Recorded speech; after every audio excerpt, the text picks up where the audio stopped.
음주운전으로 적발되면 두 개의 전혀 다른 절차가 동시에 진행됩니다. 하나는 검찰과 법원이 다루는 형사처벌. 안녕하세요. 단연간 1000건 이상의 행정심판 상담을 통해 수백 건의 면허구제 및 벌금 감경을 이끌어낸 행정심판연구소의 김범수 행정사입니다. 운전면허 한순간에 사라집니다. 그리고 그 한순간이 여러분의 생계 전체를 흔들어 놓습니다. 출퇴근길이 막히고 거래처를 돌던 영업사원은 일을 잃고 화물차로 가족을 부양하던 가장은 당장 다음 달 생활비를 걱정해야 합니다. 수치가 낮으니까 괜찮겠지. 0.03이니까 금방 돌아오겠지. 이렇게 가볍게 생각했다가 행정심판에서 기각 통보를 받는 순간 1년, 길게는 그 이상 면허 없이 버텨야 하는 상황이 현실로 닥칩니다. 한번 기각되면 같은 사안으로 다시 다루기가 훨씬 어려워진다는 것. 바로 이 점이 바로 가장 무서운 부분입니다. 오늘 영상은 딱 3줄로 요약됩니다.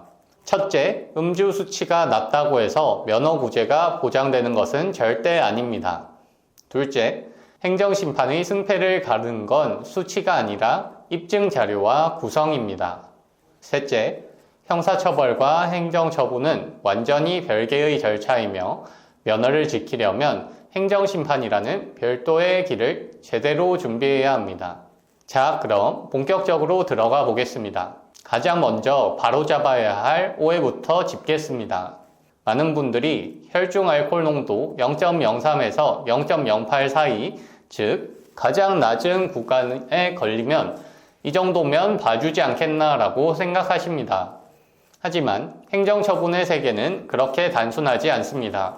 면허 정지든 취소든 일단 처분이 내려지면 그 처분을 뒤집는 것은 전적으로 운전자 본인의 몫이 됩니다. 행정청은 수치를 기준으로 기계적으로 처분을 내릴 뿐 여러분의 사정을 알아서 헤아려 주지 않습니다. 그렇다면 수치가 낮은데도 왜 구제가 어려운 걸까요? 핵심은 이겁니다. 행정심판에서 면허를 돌려받으려면 단순히 수치가 낮았다가 아니라 이 면허가 나에게 왜 반드시 필요한지, 내가 얼마나 반성하고 재발 방지를 위해 노력하고 있는지를 객관적인 자료로 입증해야 합니다. 수치는 출발점일 뿐 승부는 그 다음에서 갈립니다. 실제로 0.03% 초반의 낮은 수치였음에도 자료 준비가 부실해 기각되는 경우가 있고, 반대로 수치가 다소 높았지만 생계의 절박함과 진정성 있는 반성문을 체계적으로 증명해 구제되는 경우도 있습니다. 여기서 가장 많이 혼동하시는 부분을 정리하겠습니다. 바로 형사처벌과 행정처분의 차이입니다. 음주운전으로 적발되면 두 개의 전혀 다른 절차가 동시에 진행됩니다. 하나는 검찰과 법원이 다루는 형사처벌, 즉 벌금이나 징역 같은 처벌입니다. 다른 하나는 경찰청장이 내리는 행정처분, 바로 면허 정지나 취소입니다. 이 둘은 담당 기관도, 판단 기준도, 대응 방법도 완전히 다릅니다. 형사사건에서 벌금형을 잘 받았다고 해서 면허가 자동으로 돌아오는 것이 아닙니다. 면허를 지키려면 행정심판이라는 별도의 절차를 통해 따로 다퉈야 합니다. 이 부분을 모르고 형사사건에만 집중하다가 행정심판 청구 기간을 놓쳐버리는 분들이 의외로 많습니다. 그래서 처분을 인지한 그 순간부터 시간 싸움이 시작됩니다. 행정심판에는 청구할 수 있는 기간이 정해져 있습니다. 처분이 있음을 안 날로부터 90일 이내라는 원칙적인 기한이 있고, 이 기간을 놓치면 아무리 사정이 딱해도 다툴 기회 자체가 사라집니다. 일단 좀 더 알아보고 나중에 하자라는 생각이 가장 위험합니다. 자료를 모으고 사실관계를 정리하고 논리를 세우는 데에는 생각보다 많은 시간이 필요하기 때문입니다. 그렇다면 구체적으로 어떤 자료들이 승패를 가를까요? 첫째, 생계의 필요성입니다. 운전이 직업과 직결되는 직군, 예를 들면 영업직, 운송업, 출장이 잦은 프리랜서 같은 경우라면 면허 상실이 곧 실직으로 이어진다는 점을 객관적인 서류로 증명해야 합니다. 재직증명서, 사업자 등록증, 거래 내역, 운행거리 자료 같은 것들이 여기에 해당합니다. 둘째, 가족과 부양의 상황입니다. 부양해야 할 가족이 있는지, 가족 중에 질병이나 장애로 돌봄이 필요한 사람이 있는지, 경제적으로 어떤 어려움에 처해 있는지를 진단서나 관련 증빙으로 뒷받침해야 합니다. 셋째, 진정성 있는 반성과 재발 방지 노력입니다. 다시는 안 하겠습니다 라는 한 문장보다 음주운전 방지 교육 이수증, 자발적인 봉사활동 기록, 차량 처분 같은 구체적인 행동이 훨씬 강력합니다. 말이 아니라 기록으로 남기는 것, 이것이 핵심입니다. 넷째, 운전 경력과 과거 이력입니다. 오랜 기간 무사고로 운전해온 이력, 과거 음주운전 전력이 없다는 점은 분명한 감경 요소가 됩니다.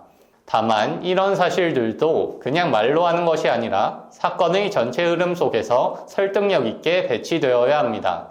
그리고 절대 하지 말아야 할 것들이 있습니다. 자료를 부풀리거나 사실과 다른 내용을 주장하는 것은 오히려 신빙성을 무너뜨립니다. 행정청은 이미 단속 당시의 정황과 측정 결과를 모두 확보한 상태에서 사안을 검토합니다. 따라서 사실관계를 정확하게 정리하되 그 안에서 운전자에게 유리한 사정들을 빠짐없이 그리고 논리적으로 정리해 제출하는 것이 무엇보다 중요합니다. 정리하겠습니다. 음주 수치는 면허 구제 여부를 결정하는 단 하나의 기준이 아닙니다. 수치가 낮다고 안심해서도 안 되고 수치가 높다고 미리 포기해서도 안 됩니다. 진짜 승부는 여러분의 사정을 얼마나 정확하고 설득력 있게 입증 자료로 구성해 내느냐에서 갈립니다.